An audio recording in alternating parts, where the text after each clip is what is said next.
예수님이 이 땅에 오셨어요. 네, 우리가 해마다 성탄절이 되면 꼭 우리가 주제 말씀을 가지고 하는 것이 있죠. 예수님이 이 땅에 오신 내용들, 마태복음, 누가복음, 마가복음에 있는 마태복음 이 예수님이 이 땅에 오신 내용들을 우리가 함께 늘 나누곤 했습니다. 올해는 우리가 성탄절에 어떤 말씀을 나눌까 이렇게 주님께 기도를 하는데 그런 생각이 들었어요. 성탄절이 되면 캐톨릭에서 아주 늘 무슨 뭐 발표를 하잖아요. 이렇게 교황이 나와서 뭐 축복의 말을 하고 또 축복하고, 근데 꼭 거기서 빠지지 않는 것이 뭐였냐면 아기 예수의 탄생을 축하합니다. 아기 예수를 뭐 어쩌고 얘기를 많이 합니다. 저는 그 얘기를 들 때마다 굉장히 불편해요. 아기 예수. 여러분, 아기 예수 그러면 어떤 생각이 들어요? 굉장히 우리가 이 감정적으로 느끼면 굉장히 유약하고 아주 여리고 뭐 이런 느낌이 들지 않습니까? 근데 오늘 말씀에 보면 이 태초에 말씀이 계셨는데 이 말씀이 하나님이세요. 근데 그분이 육신을 입고 몸을 입고 이 땅에 오셨습니다. 여러분, 우리가 잠깐 이사야서 9장 6절의 말씀을 한번 보겠습니다. 여기다 이렇게 펜을 켜놓고 이사야 9장 6절.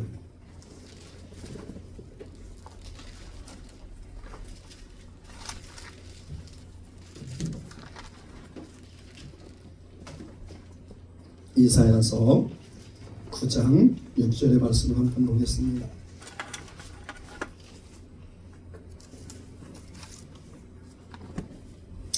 같이 읽겠습니다. 이사야서 9장 6절 다 같이 읽습니다. 시작. 이는 한 아기가 우리에게서 낳고 한 아들을 우리에게 주신 바 되었는데 그 어깨에는 정사를 메었고 그 이름은 기묘자라 모사라 전능하신 하나님이라 영존하시는 아버지라 평강의 왕이라 할 것입니다. 아멘. 이 말씀은 예수님이 땅에 오시기 전 약 700년 전에 이사야 선지자가 예언을 한 거예요. 하나님께서 말씀을 주신 거죠. 성령의 감동을 따라서 예언했습니다. 근데 한 아기가 난다는 거예요. 그런데 그 아기를 어떻게 했다 그랬습니까? 우리에게 주신 바 되었다 그랬습니다. 한 아이가 났는데 하나님께서 세상에 내어주신 아기라는 거죠. 그런데 그 어깨에는 정사를 메었다. 여러분, 정사, 이것을 제가 찾아보니까 등이나 어깨에 매는 장식품이나 열쇠를 가리키는데 흔히 권세를 상징한다 이렇게 되어 있습니다. 쉽게 얘기하면 이 정사는 권세라는 거예요. 능력이라는 거죠. 힘이라는 겁니다. 한 아기가 이 땅에 오셨는데 그 아기의 어깨에는 엄청난 권세가 있다는 겁니다. 그 권세를 가지고 이 땅에 오셨다는 거예요. 그리고 그 이름은 기묘자라 모사라. 기묘자를 찾아봤을 했더니 인간성을 초월한 기이한 분, 곧 신성을 지니신 메시아의 이름이다. 또 모사는 오실 메시아가 인간을 구원하는 데 필요한 모든 지식을 가진 분이다. 이런 의미가 있다고 그럽니다. 제가 영어를 잘 못합니다. 영어를 잘 못하는데 영어 성경을 찾아봤어요. 이 기묘자라 모사라 이걸 찾아봤더니 NIV 성경에 이렇게 되어 있습니다. 원더풀 카운셀러. 그렇게 되어 있어요. 원더풀 카운셀러다.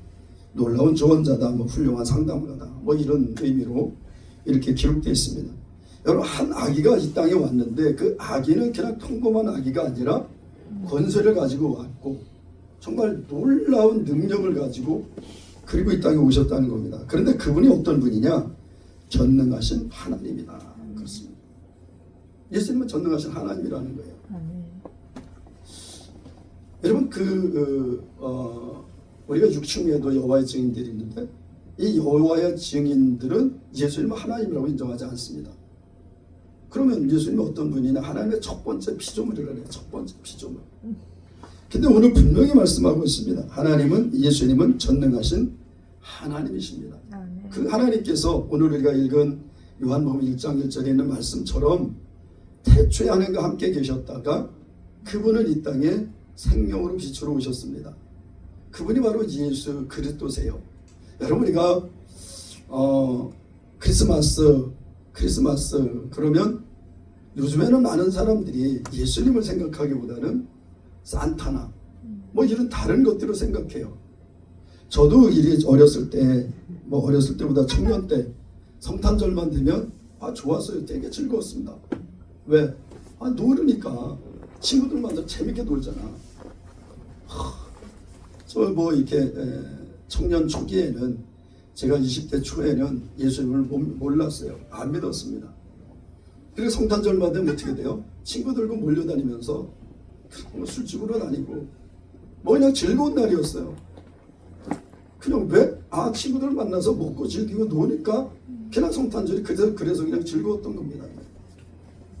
그런데 정말 내가 예수님을 만나고 예수님을 알고 그리고 예수님을 믿고 그 생명을 알게 되니까 이 날이 정말 얼마나 의미 있고 뜻깊은 날인지 얼마나 감사한 날인지 모릅니다. 요즘에 많은 지난 수요일 날인가 어제가 수요일은 어제죠. 화요일 날 이렇게 극동방송을 이렇게 듣게 됐는데 극동방송에서 그런 얘기가 많이 나오더라고요. 교회들이 지난 주일을 성탄주일로 다 지켰답니다. 오늘 안 모인다는 거예요.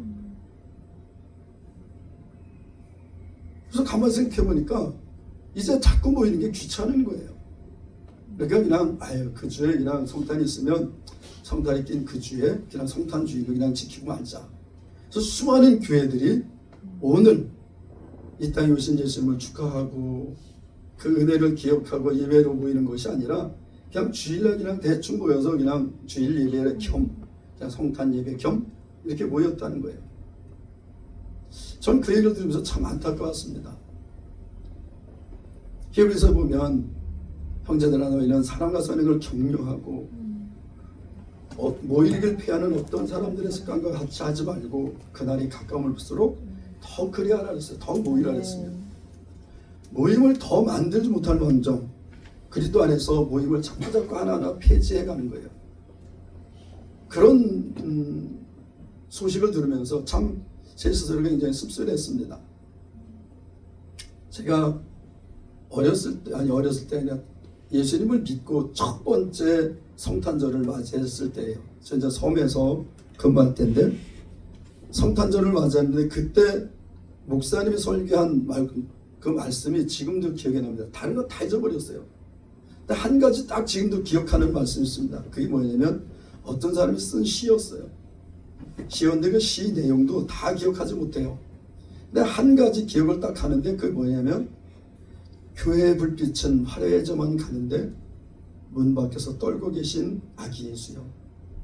그런 시였어요. 그러니까 교회는 뭔가 더 화려해지고 사람들도 많고 뭔가 정말 엄청나게 커지고 막 이런 것 같은데 정작 예수님은 밖에서 떨고 계신다. 정말 그 교회 안에 들어가지 못하고 밖에서 떨고 계신다. 굉장히 사람들은 많은 부분 형식적이고 외식적이고 그 다음에 종교생활로 예수님을 생각하는 거죠. 오늘 보면 예수님은 분명하게 전능하신 하나님이라서 하나님이 이 땅에 오신 겁니다. 그러면서 영존하시는 아버지라 했습니다. 여러분 예수님께서 하나님 아버지의 이름으로 이 땅에 오셨다는 겁니다. 그리고 평강의 왕이라 할 것이다. 예수님은 평강의 왕으로 오셨다 그랬죠. 우리 다시 요한복음으로 가겠습니다. 태초에 말씀이 계시니라 이 말씀이 하나님과 함께 계셨으니 이 말씀은 곧 하나님이시니라 했어요. 말씀이 하나님이시라는 겁니다. 창세기 1장에 보면 태초에 하나님의 천지를 창조하시니라 그러셨어요. 그리고 예수님께서 첫 번째 빛이 있으라 하셨습니다. 빛이 있으라 말씀하시니 그 얘기예요. 그럼 말씀하시니까 빛이 그냥 딱 비춰졌습니다. 말씀하시니까 이 말씀이 곧 하나님이시라는 겁니다. 하나님 말씀하셨지만 그 말씀대로 그대로 나타나셨어요. 그가 태초에 하나님과 함께 계셨는데 만물이 이 땅에 존재하는 모든 것들이 그로 말미암아 지은 바 되었다. 그 말씀으로 말미암아 지은 바 되었죠. 하나님께서 말씀하시니까 그것들이 그대로 다 나타났잖아요. 그래서 하나님께서 말씀으로 지으셨어요. 이 말씀이 하나님과 함께 계셨다는 겁니다. 근데 이 땅에 나타나 지어진 모든 것들이 그거 없이는 된 것이 없느니라. 그 말씀이 없이는 된 것이 없다는 겁니다. 다 말씀을 통해서 이 땅에 있는 모든 만물들이 존재하게 됐다는 거예요. 하나님께서 그 말씀으로 천지를 창조하신 거죠. 그런데 그 말씀 안에 생명이 있었다. 말씀 안에 생명이 있었다는 겁니다. 말씀 안에 어떤 생명이 있었을까요? 영원한 생명이 있다는 겁니다. 요한복음의 생명은 영원한 생명이라고 했죠. 말씀 안에 영원한 생명이 있었는데 이 생명이 사람들의 빛이다 그랬어요. 사람들의 빛이다. 여러분 오늘 제목이 뭘까요? 빛으로 오신 예수 그리스도. 네, 빛으로 오신 예수 그리스도. 예수님이 이 어둠의 땅에 빛으로 오셨습니다. 창세기 1장에 보면 하나님께서 빛이 있으라 하시니 빛이 비쳤어요. 그런데 이후에 보면 어떤 일이 있습니까? 해와 달과 별을 또 창조하세요. 그러면 하나님께서 처음에 빛을 창조하셨다면 왜 다시 해와 달과 별들, 빛들을 다시 만드셨을까? 그러면 그 처음에 비쳤던 하나님께서 빛이 있으라 하셨을 때 비쳤던 그 빛은 어디로 갔을까? 여러분 그 빛은 어디로 갔을까요? 하나님께서 처음에 가장 처음에 빛이 있으라 했을 때 그 빛이 비쳤던 그 빛은 어디로 갔을까요? 어디로 가고 햇빛이 비치고 달빛이 비쳤을까요? 많은 이들은 그것을 창조된 빛이라고 얘기를 합니다. 그런데 고린도후서 4장에 보면 빛이 빛이라 하시던 하나님을 아는 영광의 빛이 예수 그리스도 얼굴에 있다 그랬어요. 여러분 처음에 빛이 비쳤던 이 빛은요, 이 빛은 하나님께서 창조하신 빛이 아니라 빛 자체로 계셨던 그리스도 예수의 빛이 그냥 비춰진 겁니다. 어둠의 흑암에 그냥 그 빛이 비춰진 거예요. 빛이 비춰지니까 그때서부터 창조가 시작된 거죠. 여러분 어둠에 있을 때 태초 하나님의 천지를 창조하시느라 그리고 뭐 어떻게 돼 있어요? 2절 어둠이 나는 갑자기 저도 생각이 납니다. 2절 태초 하나님의 천지를 창조하시니라. 땅은 고요하고 공허하며 흑암이 깊은 위에 있고 하나님의 씨는 수면에 운행하시니라 그랬어요.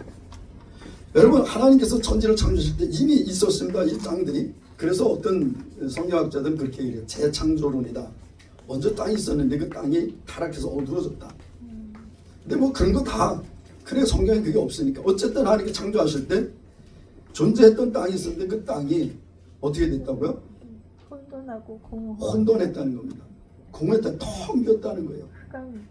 그리고 어둠의 흑암, 제가 늘 말씀드리는 흑암 그러면 우리 일반적으로 여기는 어둠 이 정도로 생각하잖아요. 근데 제가 어렸을 때 시골에 살았을 때 그 시골에서 금은밤, 여름의 금은밤에 장마철 그러면요 정말 빛이 완벽하게 없습니다. 빛이. 그러면 그냥 밖에 나갔는데 옆에 서 있는 사람도 안 보여요. 정말 이렇게 만져도 옆에 바로 서 있는데도 안 보입니다. 여러분 그게 흑암이에요.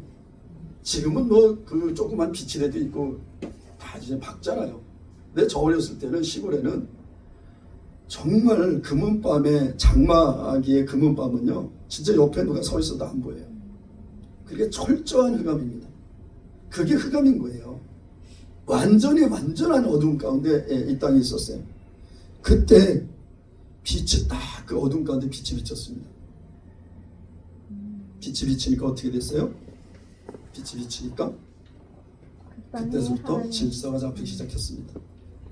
그 다음에 공허한 것들이 채워지기 시작했죠.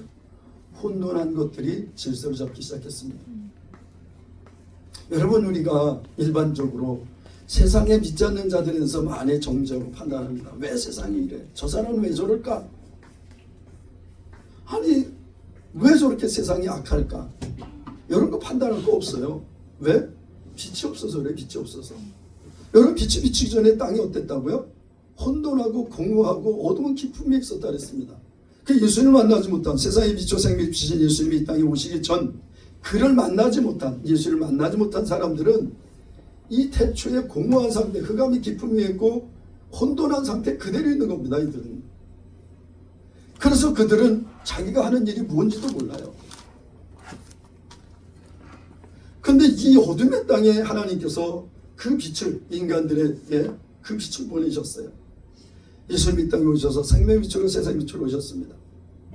요한복음 8장 15절에 보면 나는 세상의 빛이니 나를 따르는 자는 어둠에 다니지 아니하고 생명의 빛을 얻으리라 했습니다. 여러분 오늘 읽은 말씀 중에서도 보면 그 생명이 있었는데 그 생명은 사람들의 빛이다 그랬어요. 영원한 생명인데 그 생명이 사람들의 빛이라는 겁니다. 그럼 그 이전의 사람들은 어둠이었다는 거예요. 다요. 예수님이 이 땅에 오시기 전에 세상은 어둠이었다는 겁니다. 그냥 하나님께서 생명을 이 땅에 보내셨는데 그 생명 안에 빛이 있었는데 이 빛이 사람들의, 이 생명이 사람들의 빛이라 했습니다. 그리고 빛이 어둠의 빛이 되어 있어요. 아니 어디가 어두워요? 세상이 어두운 겁니다. 하나님은 어두운 세상에 예수 그리스도를 이 땅에 빛을 보내셨어요. 그래서 그때서부터 예수님을 만난 자들이 빛이 된 겁니다. 그런데 어둠이 깨닫지 못하더라. 빛이 왔는데도 얼마나 큰 어둠이었는지 빛이 왔는데도 불구하고 이 빛을 깨닫지 못했다는 겁니다. 세상이. 어떤 성경에 제가 찾아보니까 빛이 어둠이 이기지 못하더라. 그렇죠. 빛이 비치면 어둠이 이길 수가 없죠. 아무리 어두워도요. 작은 빛 하나만 딱 있으면 어둠이 물러갑니다. 그 주변에. 예수님이 이 땅에 어둠의 땅에 예수님의 빛으로 오셨어요. 완벽하게 어둠의 땅에 예수님의 빛으로 오셨습니다. 그리고 나서 이 땅에 생명이 주어졌고 이 땅이 혼돈 가운데서 질서가 잡히고 공허한 인간들의 생명, 이 인간들의 마음이 생명으로 채워지기 시작했습니다. 예수님은 이 땅에 그렇게 빛으로 오셨어요. 9절에 보니까 참빛, 여러분 빛이 있는데 거짓 빛이 있고 참빛이 있다는 겁니다. 빛이 있는데 가짜 빛이 있다는 거예요. 그런데 예수님은 참빛으로, 진짜 빛으로 오셨다는 겁니다. 참진짜자요. 진짜 빛으로 이 세상에 와서 각 사람에게 비추는 빛이 있었나니, 거짓된 빛이 아니라 참빛이 이 땅에 왔다는 겁니다. 태초에 하나님께서 빛이 있으라, 빛이 빛이라 말씀하셨던 그 빛이 드디어 또 나타났어요. 요한복음에 다시 나타났습니다. 해가 있고 달이 있으면서 이 빛이 어디로 갔는지 기록이 없어요. 기록이 없는데 그 빛이 요한복음의 9장에 다시 나타났습니다. 참빛, 곧 세상에서 각 사람에게 비치는 빛이 있었다. 이 빛이 바로 하나님께서 태초에 비쳤던 그 빛이라는 겁니다. 그 빛이 우리에게 오셨다는 거예요. 그가 세상에 계셨으며 세상은 그로 말미암아 지은 바 되었으되. 여러분 이 모든 세상이 참빛, 이 땅에 와서 빛으로 빛을 비추는 참빛으로 오신 그분으로 말미암아 세상이 지은 바 되었다는 겁니다. 그런데 그분은 창조주신데 세상에 왔는데 사람들이 알지 못했어요. 진짜 참빛이 왔어요. 그리고 진짜 우리를 창조하신 창조주께서 이 땅에 오셨습니다. 근데 사람들은 그를 알아보지 못했습니다. 여러분 다 예수님을 다 아시죠? 다 아시잖아요. 그 참빛이 이 땅에 왔어요. 여러분 우리가 2029년 전? 2029년 전이죠. AD가 예수님 태어나시고 4년 이후부터 시작이 됐다 그러죠. 그러니까 2029년 전에 예수님 이 땅에 오셨습니다. 그 2029년도에 2029년 전에 이 땅에 오신 예수님을 우리가 지금 믿고 있다는 거예요. 그 빛이 지금 우리에게 비춰졌다는 겁니다. 여러분 그래서 우리가 어떻게 됐어요? 참 빛이 됐어요. 우리가 빛이 됐습니다. 하나님 말씀하십니다. 너희가 전에는 어둠이더니 이제는 세상이 빛이라 그랬어요. 빛의 자녀들처럼 행하라 그랬습니다. 여러분 우리 빛인데 가끔 그 빛을 잃고 잃어버리고 그리고 어둠처럼 우리는 생활하고 어둠처럼 삶을 살아갈 때가 얼마나 많은지 몰라요. 최근에 굉장히 제가 정말 안타까운 그런 마음들이 계속 있었어요. 오늘 이렇게 이 두 자리에 폈잖아요. 천정복 형제 또 안전이 자매 이 두 자리에 폈습니다.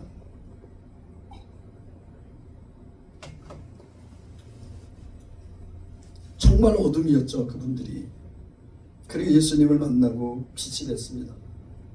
빛이 됐는데도 빛이 된 걸 모르죠. 그래서 계속해서 어둠의 삶을 살아가는 겁니다. 자주 저에게 전화도 하고 또 시도 때도 없이 또 오라 그래요. 그리고 저 가기도 하고. 저는 꼭 늦어도 11시엔 자거든요. 왜냐면 다음 날 새벽 예배를 하려면 5시 일어나려면 그 넘어가면 굉장히 육체가 힘들어요. 그래서 무슨 일이 있어도 거의 11시쯤에서는 이제 잘 자는데 11시에 자면 아주 고난잠이 딱 들잖아요. 12시쯤 넘으면 전화가 와요. 전화가 와서 이것저것 물어보세요. 이렇게 대답을 합니다. 물어보면 또 대답을 해서 또 묻는 게 또 그냥 묻는 게 아니고 또 어려움도 또 토로하고 막 힘들어하고. 그래서 제가 권면했습니다. 형제님이 스스로 이기지 못하면 세상에 도움을 좀 받으면 어떨까요? 그래서 알코올 중독 그 치료 시스템이 있다니까 그걸 좀 받아보시죠. 그랬더니 그렇게 좋게 받아들이지는 않으셨어요. 그런데 어제 그제 전화가 왔어요. 전화가 와서 목사님 죄송합니다. 그래서 왜요? 그랬더니 제가 제네와 함께 알코올 치료를 받아야 될 것 같습니다. 그래서 한동안 교회를 못 나갈 것 같습니다. 제가 잘 치료받고 그리고 다시 목사님 찾아가서 뵙겠습니다. 그리고 전화가 왔어요. 저는 참 감사했습니다. 첫째는 정말 본인도 싫은데 본인도 그렇게 하기가 싫어요. 두 분하고 얘기를 해보면 정말 본인들도 그렇게 하기가 싫어요. 그런데 자기도 모르게 자꾸 술에 손이 가고 그리고 술을 마시다 보면 또 더 마시게 되고 술을 먹게 되고 그 다음에 이제 술이 사람을 먹는 거죠. 그런 상황에서 너무 힘들어하시는 모습을 보니까 그래서 좋습니다. 그렇게 하세요. 그래서 오늘 이렇게 자리를 폈습니다. 한동안 우리 두 분을 뵐 수 없을 겁니다. 그러나 분명히 그분은 얘기하셨어요. 내가 꼭 치료하고 그리고 목사님 꼭 찾아뵙겠습니다. 그때는 정말 교회도 잘 다니겠습니다. 그리고 연락을 주셨어요. 여러분, 예수님께서 세상의 빛으로 우리의 생명의 빛으로 이 땅에 오셨어요. 우리에게 빛이 비춰졌습니다. 이제 혼돈됐던 그 영혼의 빛이 비춰지니까 이제 질서가 잡히기 시작합니다. 공허했던 마음이 채워지기 시작해요. 혼돈됐던 것들이 질서를 잡아가죠. 어둠이던 그 마음에 생명의 빛이 비춰지니까 내가 어떤 상황인지를 알게 되는 겁니다. 여러분, 우리가 빛이 없을 때, 빛이 비춰지지 않았을 때는요, 우리가 어떤 상황인지 몰라요. 예수님이 땅에 오시기 전에는요, 세상 사람들은 자기가 다 잘났고 잘 사는 줄 알았어요. 할머니 유대인들마저도 자기들은 잘 사는 줄 알았어요. 특히 종교인들, 바리새인들, 서기관들, 정말 나는 하나님을 잘 믿고 말씀을 난 온전히 지킨다 그러면서 살아갔던 그들마저도 예수님이 땅에 오셨을 때 그 빛으로 오셨는데 빛을 알지 못했습니다. 하나님 어둠의 땅에 그 아들을 이 땅에 빛으로 보내셨어요. 예수님이 땅에 오셔서 어둠의 세상에 빛이 되셨습니다. 여러분, 얼마나 그들이 어둠이었냐 하면 그들이 그토록 빛을 기다렸는데도 불구하고 빛이 왔는데 알지 못했죠. 그리고 그 빛을 결국은 십자가에 다른 그런 어리석음을 범했습니다. 그가 세상에 계셨으면 세상은 그로 말미암아 지음바 됐을 때 세상이 그를 알지 못하였고, 세상에 오셨는데 그분이 창조주이신데 그분을 세상이 알아보지 못했답니다. 근데 11절에 보면 어떻게 됐어요? 어디로 오셨다고요? 자기 땅에. 여러분, 이 세상에 하나님께서 창조하신 땅이에요. 그럼 창조주가 주인인 것입니다. 창조하신 주인이란 뜻이잖아요. 창조주가요. 이 세상이 하나님께 창조하신 하나님의 땅이에요. 그런데 왜 세상 마귀가, 세상 임금이 임금 노릇을 할까? 이 땅에 아담이 빼앗겼거든. 하나님께서 인간을 창조하시고 아담에게 모든 권세를 주셨어요. 이 땅을 다스리라, 정복하라, 충만하라. 그런데 마귀에게 지는 바람에 마귀에게 다 뺏겼습니다. 하나님이 아담에게 주셨던 모든 권세, 그리고 아담에게 주셨던 세상의 모든 것들을 마귀에게 다 빼앗겼어요. 그래서 예수님이 이 땅에 왜 오셨느냐? 자기 땅, 하나님 창조하신 땅을 찾으러 오신 거예요. 회복하러 오신 겁니다. 회복하러. 하나님은 그 아들의 이 땅을 다시 회복하시기 위해서 빼앗겼던 것들을 다시 회복하시기 위해 이 땅에 오셨다는 겁니다. 자기 땅에 오매 자기 백성이 영접지 아니하였습니다. 하나님께서 다른 이방 땅으로 오신 것이 아니라 당신이 창조하신 그 땅에 오셨는데 자기를 알아보고 자기를 환영해야 될 자기 백성들조차도 알지 못했다는 겁니다. 얼마나 어두웠으면. 여러분 빛이 있으면 알겠죠. 빛이 있으면 보이잖아요. 어두우니까 안 보이는 거예요. 어두웠는데 빛이 왔는데 어두운 데 가운데 빛이 오셨는데도 불구하고 빛을 알아보지 못했다는 겁니다. 영접하는 자, 곧 그 이름을 믿는 자들에게는 하나님의 자녀를 주는 권세를 주셨다. 영접. 세상에 자기 땅에 오셨고 자기 백성들을 알지 못하는 그곳에 하나님의 아들 예수님이 오셨는데 그 예수님을 영접해요. 믿고 받아들인다는 겁니다. 그러면 하나님의 자녀가 되게 하신다. 저는 오늘 새벽에 굉장히 간절히 기도한 한 사람이 있었습니다. 지난 화요일날 새싹공원에서 만난 민혁이라는 친구인데 초등학교 6학년이래요. 그래서 준빈이 생각이 났어요. 그래서 꼭 오길 원했습니다. 그래서 준빈이랑 같이 친구가 됐으면 좋겠다. 그 생각이 있었어요. 어머니는 돌아가시고 아버지는 마약 때문에 고통하시다가 감옥에 가시고 그래서 할머니랑 사는데 너 그럼 왜 학교를 안 갔니? 그랬더니 조퇴했어요. 왜? 그냥 재미도 없고요. 그냥 배 아프다고 나왔어요. 그리고 혼자 비가 오는데 빗방울이 후둑후둑 떨어지니까 거기에 혼자 앉아있어요. 근데 가서 걔에게 이런 얘기 저런 얘기를 하다가 예수님에 대해서 증거를 했습니다. 예수님을 소개해 줬어요. 민효가 하나님이 너를 향한 뜻이 계신단다. 하나님이 민효를 이 땅에 보내실 때 하나님 민효를 향한 계획을 가지고 계세요. 그래서 예수님은 누군지를 소개를 하고 그다음에 복음을 전하고 영접을 시켰습니다. 잘 따라했어요. 근데 고개 푹 숙이고 그냥 그 어린아이가 그냥 쉴 새 없이 침을 뱉어. 침도 그냥 받는 게 아니라 이렇게 좀 불량하게 침 뱉는 거 있잖아요. 침. 영접을 하길래 이나가 내가 목사님인데 너를 위해서 좀 기도를 해주면 어떻겠니? 기도를 받을래? 그랬더니 네. 손을 얹고 이렇게 품에 안고 기도를 해줬습니다. 그리고 목사님은 여기 위에 예수한사랑 교회인데 목사님인데 내일 모레가 성탄절이를 한다. 성탄절이 무슨 날인지 아니? 그랬더니 성탄절은 예수님이 이 땅에 오신 날을 기념하는 날이야. 우리 성탄절에 우리 재미있는 잔치도 하고 밥도 먹을 건데 올래? 네. 그래서 전화번호를 교환을 하고 전화번호를 받고 그리고 전화를 했는데 계속 꺼져 있어요. 전화가. 오늘 아침에 거의 1시간 기도하는데 한 30분은 그 민혁을 위한 기도였어요. 간절했습니다. 그 영혼이 왔으면 좋겠다.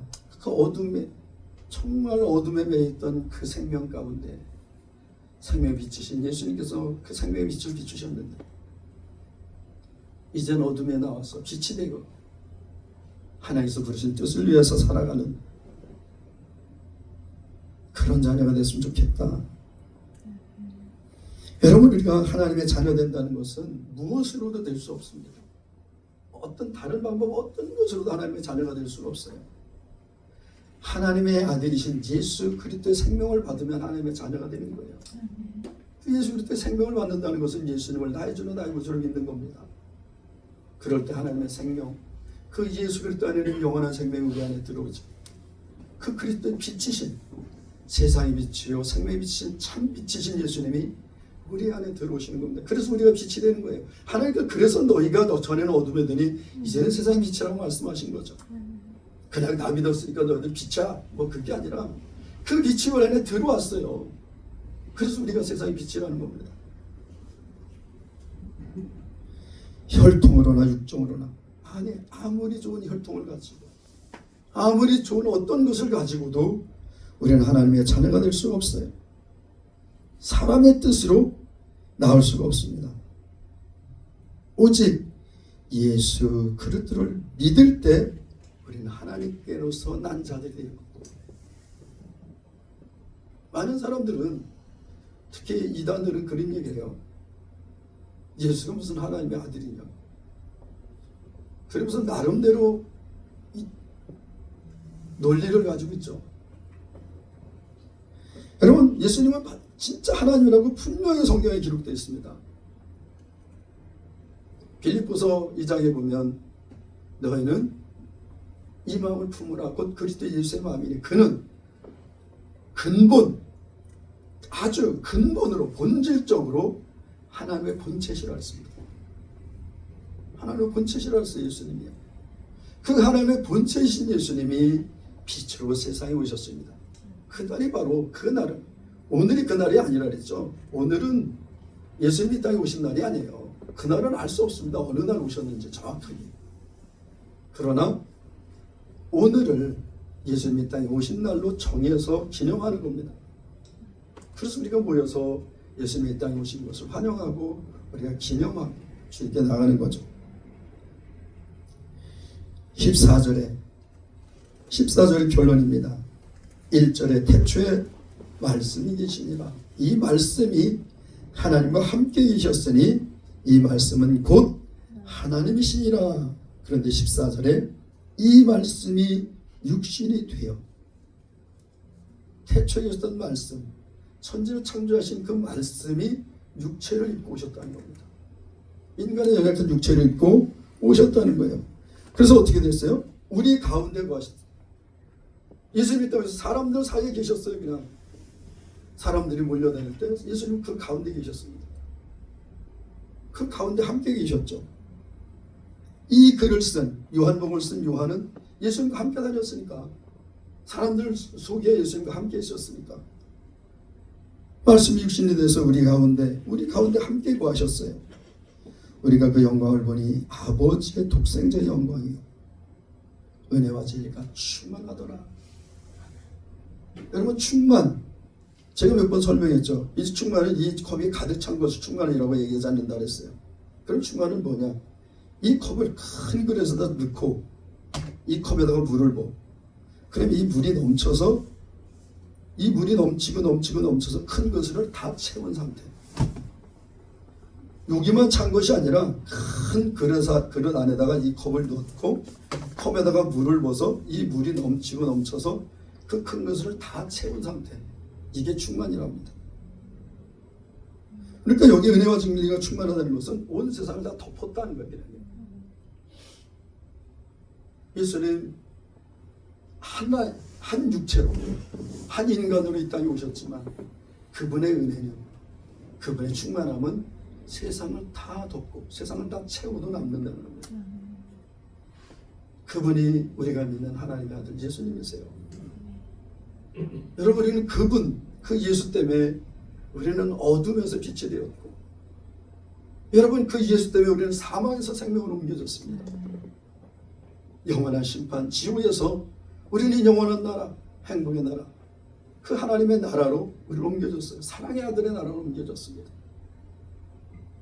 어둠이던 우리들 가운데 정말 빛으로 우리에게 오셔서 그 하나님의 놀라운 은혜를, 그 사랑을 알게 하시고 오늘도 우리가 빛 가운데 살아가게 하시는, 그리고 예수님 하늘로 올라가시면서 그냥 가시지 않고 성령을 우리 마음에 다 부어주셨어요. 그래서 성령으로 도장 찍으셨습니다. 다. 여러분 안에 성령이 있어요. 그래서 하나님이 도장 찍은 하나님의 자녀들이에요. 그 도장을 뭘로 찍었느냐? 성령으로 찍었어요. 성령을 넣으셔서 너는 내 아들이다. 다 하나님이 선언하셨습니다. 정하셨어요. 오늘 우리는 이 놀라운 은혜 가운데, 이 놀라운 은혜를 우리에게 주어주신 하나님의 사랑, 그 안에 우리가 거하는 겁니다. 우리가 정말 이 기쁜 날, 이 기쁘고 정말 감사하고 정말 세상 무엇으로도 갚을 수 없는 그 놀라운 은혜를 입은 우리들이 예수님이 땡오신 이 날에 그 하나님을 찬양하고 그 예수님을 기억하고 그 예수님을 바라보고 예수님을 따라 사는 그런 우리 예수 한 사람에게 모두 잘 되시기를 우리 주 예수님의 이름으로 간절히 축복합니다. 기도하겠습니다.